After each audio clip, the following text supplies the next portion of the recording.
क्या आप जानते हैं दिल्ली में हुए एक ऐसे कांड के बारे में जिसने पूरे देश को झकझोर दिया। पुलिस ने अपनी इन्वेस्टिगेशन के लिए भारत के कई सारे राज्य छान लिए। जो कर सकते थे सब कुछ किया गया, लेकिन जब अपराधी सामने आया तो विक्टिम के घर वालों को इस बात पर विश्वास नहीं हुआ कि ये वही शख्स है। इन्हें लगा कि पुलिस के साथ बहुत बड़ी गलतफहमी हो गई है। नमस्कार दोस्तों, तो क्या हाल चाल है आपके। Today I am talking about Neetu Solanki case. ये कहानी शुरू होती है भारत की राजधानी दिल्ली से। वारदात 11 फरवरी 2011 की है। सुबह के करीब 7 बजे दिल्ली रेलवे स्टेशन पर एक शख्स आते हैं। इनकी नज़र वहीं जमीन पर पड़े एक चीज़ पर पड़ती है। इसमें से कुछ लाल रंग का पदार्थ रिस रहा था। ये समझ गए कि आखिर ये क्या है। इन्होंने तुरंत पुलिस को फ़ोन किया और बताया कि रेलवे स्टेशन में पहाड़गंज के साइड जो गेट है, यहाँ पर एक बैग पड़ा हुआ है। इसमें से कुछ खून के जैसे लाल रंग का रिस रहा है। इन्हें लगता है कि ये खून ही है। ये सारी बातें सुनकर पुलिस की एक टीम कुछ ही मिनटों में स्पॉट पर पहुंचती है। अब तक लोगों की भीड़ जमा होने शुरू हो गई थी। जहां पर यह बैग पड़ा हुआ था वहां की जमीन लाल हो चुकी थी। मीडिया को भी इस बैग की खबर लग चुकी थी। अलग अलग न्यूज़ चैनल्स की टीम भी यहां पर आने लगी थी। पुलिस सबके सामने बैग को खोलती है। इसके अंदर से एक लड़की का शव निकलता है। इसे जैसे तैसे तोड़ मरोड़ कर बैग में रखा गया था। इसके गले पर एक कट का निशान था। यहीं से वो रक्त की धारा प्रवाहित हो रही थी। देखने से लग गया कि ये कोई 19 या 20 साल की लड़की है। मामला कत्ल का तो था ही, लेकिन कातिल ने विक्टिम का चेहरा बिगाड़ने की कोशिश नहीं की थी। विक्टिम के कमर पर मोर पंख का एक टैटू भी बना हुआ था। शायद यही एक निशानी थी जिससे कोई लड़की के बारे में बता सके। मीडिया के सामने सूटकेस को खोला गया था, जिससे लोगों में और भी सनसनी फैल गई थी। क्राइम स्पॉट पर पुलिस अपनी सारी कार्रवाई करती है। फिर सब्जी मंडी के पास वाले एक हॉस्पिटल में टैटू गर्ल की बॉडी को भेज दिया जाता है, जहां पर पोस्टमार्टम जैसी प्रक्रियाएं होनी थी। पुलिस के पास लड़की की कोई भी जानकारी नहीं थी। यहाँ हॉस्पिटल में अलग अलग एंगल से लड़की की फोटोज खींची जाती हैं ताकि लोगों में सर्कुलेट कर सकें। मीडिया में तो ये खबर सनसनी बन ही गई थी। लड़की के बारे में पता लगाने के लिए पुलिस ने इसकी फोटोज को और शव से रिलेटेड इन्फॉर्मेशन को मीडिया में दे दी और इनसे अपील की कि लड़की का पता लगाने में इनकी मदद करें। अब क्या था, न्यूज़ चैनल्स में इस खबर को लेकर शो बनने लगे। दिल्ली के लगभग सभी अखबारों में खबर की प्रिंटिंग होने लगी। इसके पोस्टर्स और पैम्पलेट्स भी अलग अलग जगहों पर चिपकवाए गए, लोगों में बांटे गए। पुलिस भी अपना काम कर रही थी और मीडिया भी। धीरे धीरे 3 दिन बीत गए। अभी तक कोई भी सामने नहीं आया जो लड़की को पहचानता हो या फिर ये कहाँ की है ये जानता हो सकता है कि इस लड़की के आगे पीछे कोई भी ना हो या फिर ये कहीं और की रहने वाली हो। पर देश के बड़े बड़े मीडिया में भी खबरें लगातार दिखाई जा रही थीं। अब तक किसी ना किसी को बॉडी क्लेम कर लेनी चाहिए थी, लेकिन कोई सामने क्यों नहीं आया। शायद ये भी हो सकता है कि घर वालों को अपनी बेटी के बारे में पता हो, लेकिन वो जानबूझकर सामने नहीं आ रहे हैं। इसके पीछे कोई ना कोई वजह होगी। इसके बाद अब ये पता लगाने की कोशिश शुरू होती है कि आखिर किसने सूटकेस बैग को रेलवे स्टेशन के इस तरफ लाकर ऐसे रखा। 11 फरवरी को शव बरामद हुआ था। पुलिस रेलवे स्टेशन के अंदर के सारे सीसीटीवी खंगालने का फैसला करती है। पहले तो उस जगह के सीसीटीवी फुटेजेस देखे जाते हैं जहां पर यह बैग मिला था। वैसे जो ये सूटकेस मिला, इसको देखने से ऐसा लग रहा था कि अभी अभी किसी ने इसे रखा हो, क्योंकि खून अभी जमा नहीं था, रिस रहा था और ये सूटकेस भी साफ सुथरा था। अगर ये ज़्यादा देर से यहाँ पर पड़ा रहता तो इस पर धूल जम गई होती। सूटकेस मिलने वाली जगह के आसपास केवल 3 ही कैमरे लगे थे। 11 फरवरी की सुबह 7 बजे से कुछ घंटे पहले के फुटेजेस देखे जाते हैं। बदनसीबी से कहीं भी कोई भी बैग लिए हुए या रखते हुए नजर नहीं आता। ये तीनों कैमरों की रेंज में नहीं था। इससे लगा कि जो भी शख्स यहाँ पर आया होगा उसको अच्छे से पता होगा कि कैमरे कहाँ कहाँ पर लगे हुए हैं। अब तक पुलिस बाहर से आते हुए लोगों के लिए जो कैमरे लगे थे उनको देख रही थी। शायद ये भी हो कि वो इंसान कहीं और से ट्रेन से आया हो और बैग रखकर ट्रेन से ही निकल गया हो। इसके बाद पता करते हैं कि 7 बजे से 1-2 घंटे पहले तक में कौन कौन सी ट्रेनें यहाँ पर आई थीं। इनमें कुछ लोकल ट्रेनें थीं और कुछ प्रयागराज, कानपुर और ग्वालियर जैसी जगहों से आई थीं। इनके आने के समय के सीसीटीवी फुटेजेस देखे जाते हैं। इनमें भी कोई शख्स बैग लिए हुए नहीं दिखता। यह भी हो सकता है कि ये शख्स किसी दूसरे प्लेटफॉर्म से आया हो और बैग रखकर वहीं से ट्रेन पकड़कर चला गया हो। ऐसे करते करते पुलिस ने सभी 16 के 16 प्लेटफॉर्म्स पर लगे 100 से ज़्यादा कैमरे खंगाल डाले। पूरे स्टेशन के कैमरों को देख लिया गया, लेकिन कहीं से भी कोई शख्स ऐसा बैग लिए हुए नहीं दिखता। अब ये हुआ कि वो शख्स स्टेशन के अंदर से पहाड़गंज वाले गेट की तरफ नहीं आया होगा। वो कहीं बाहर से आया होगा और बाहर बैग को रखकर चला गया होगा। इसमें भी बहुत सारी संभावनाएं थीं। बैग इतना बड़ा और भारी भरकम था कि वो इंसान पैदल नहीं आ सकता, और अगर आ भी जाता तो खून की बूंदें रास्ते भर में फैली हुई होती, क्योंकि बैग से काफ़ी खून रिस रहा था। अगर ये अपनी गाड़ी से होता या होती तो पार्किंग में पर्ची कटाना पड़ता, जहाँ के गार्ड ऐसे बैग को देख लेते हैं। अगर पार्किंग में गाड़ी पार्क नहीं करते तो लोगों की नज़र इस पर आ जाती, क्योंकि पार्किंग के अलावा कहीं और गाड़ी खड़ी करने लायक जगह नहीं है।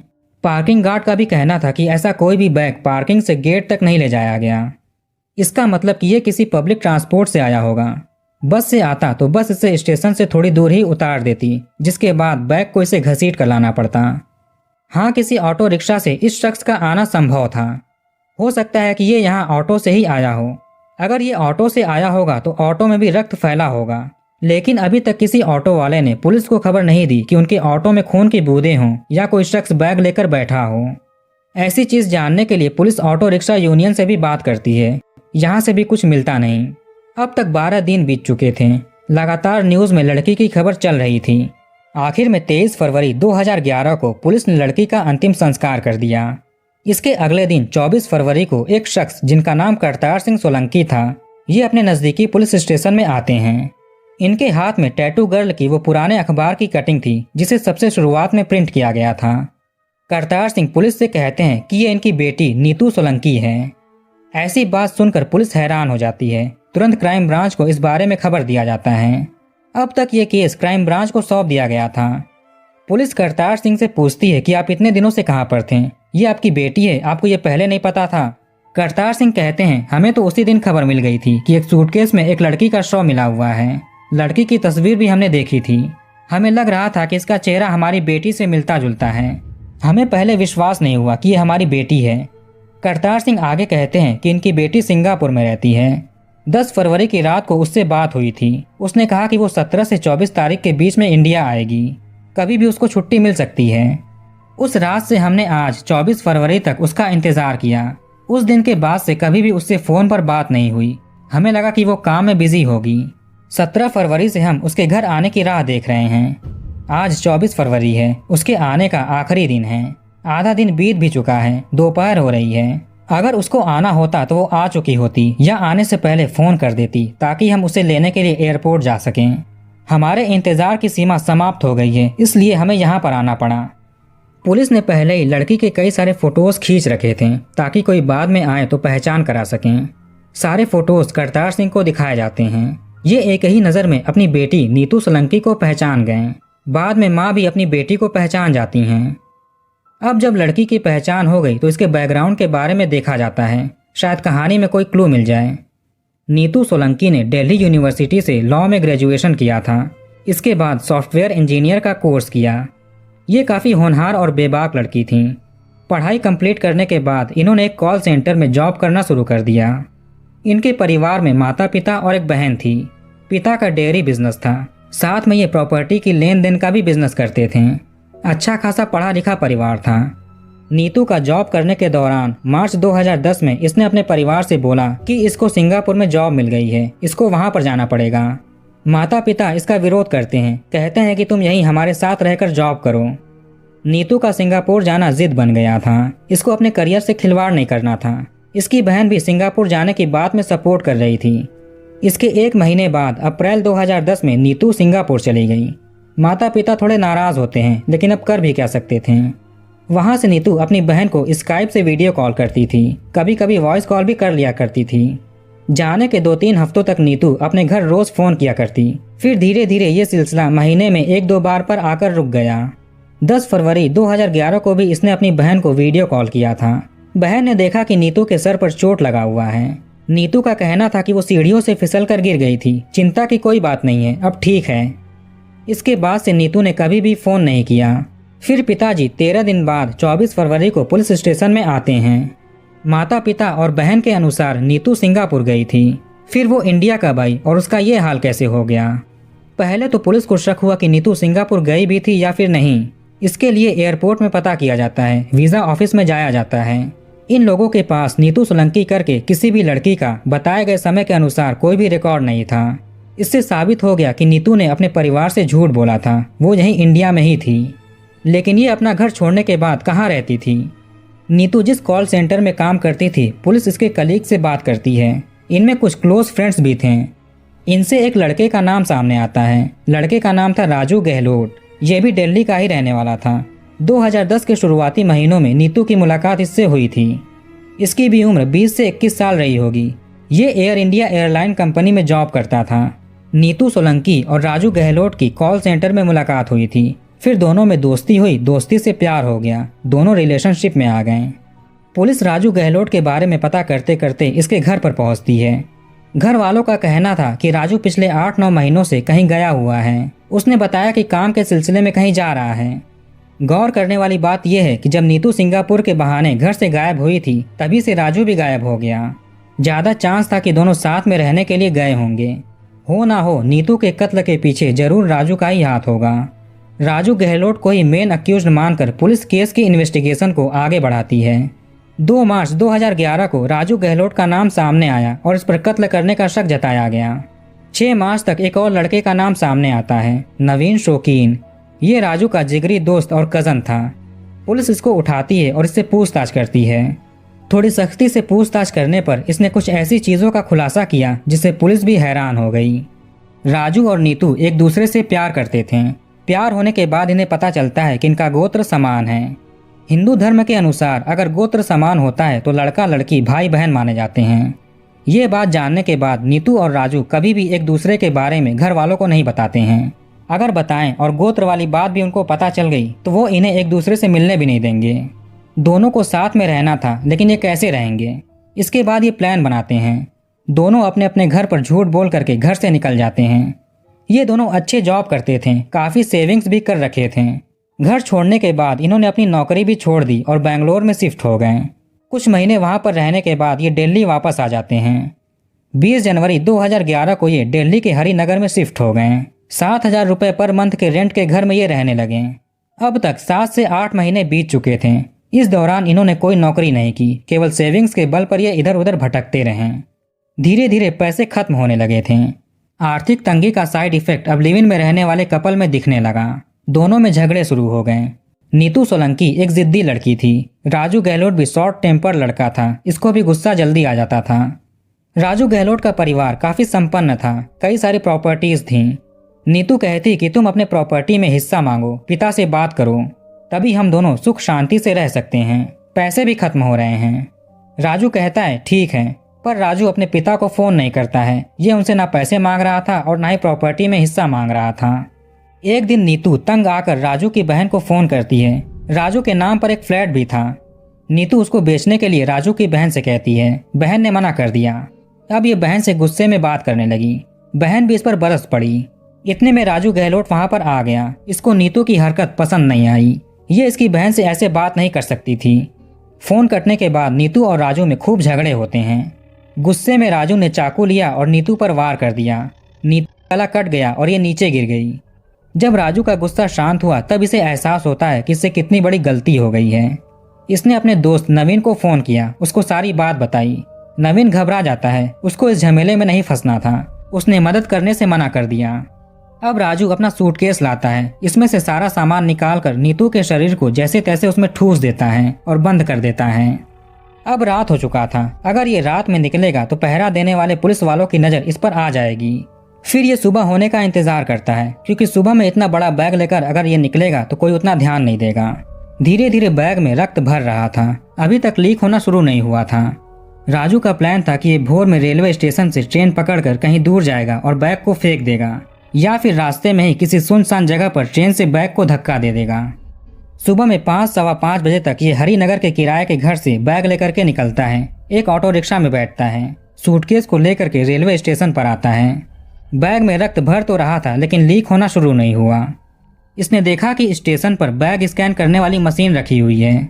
अब ये क्या करेगा? बैग उसमें गया तो मशीन बता देगी कि बैग में शव है। ये घबरा गया। हल्का हल्का रक्त बाहर आने लगा था। अब ये कहीं जा भी नहीं सकता था, लोग पकड़ लेंगे। वहीं एक सुनसान जगह थी, मतलब वहां पर कोई नहीं था।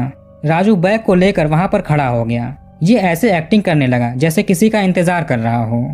फोन पर बिजी रहने का नाटक करते हुए धीरे से ये वहां से निकल गया। बैग को वहीं पर छोड़ दिया। बैग की जो लिक्विड रोकने की क्षमता थी वो समाप्त हो गई, क्योंकि अंदर पूरा लिक्विड भर चुका था।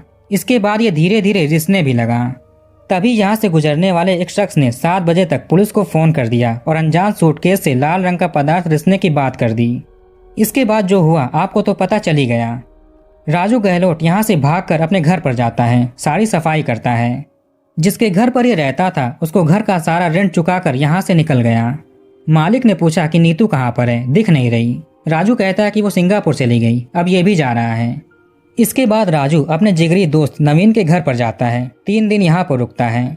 जब सभी न्यूज़ चैनल्स में खबर चलने लगी तो राजू को लगा कि यहाँ पर रुकना ठीक नहीं होगा, फिर ये यहाँ से चला गया। जब राजू ने बैग को रेलवे स्टेशन के पास ला करके छोड़ा तो उस समय इसको सीसीटीवी का कोई भी आइडिया नहीं था। इसकी किस्मत अच्छी थी कि ये सीसीटीवी में कैद होने से बच गया।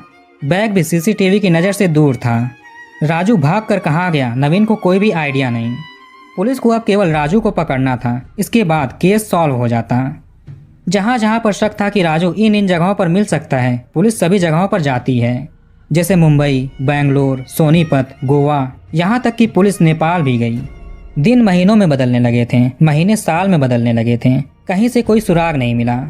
पुलिस ने राजू गहलोत को दिल्ली के टॉप 10 वांटेड क्रिमिनल्स की लिस्ट में शामिल कर दिया, भगौड़ा घोषित कर दिया, 2 लाख रुपए का इनाम भी रख दिया।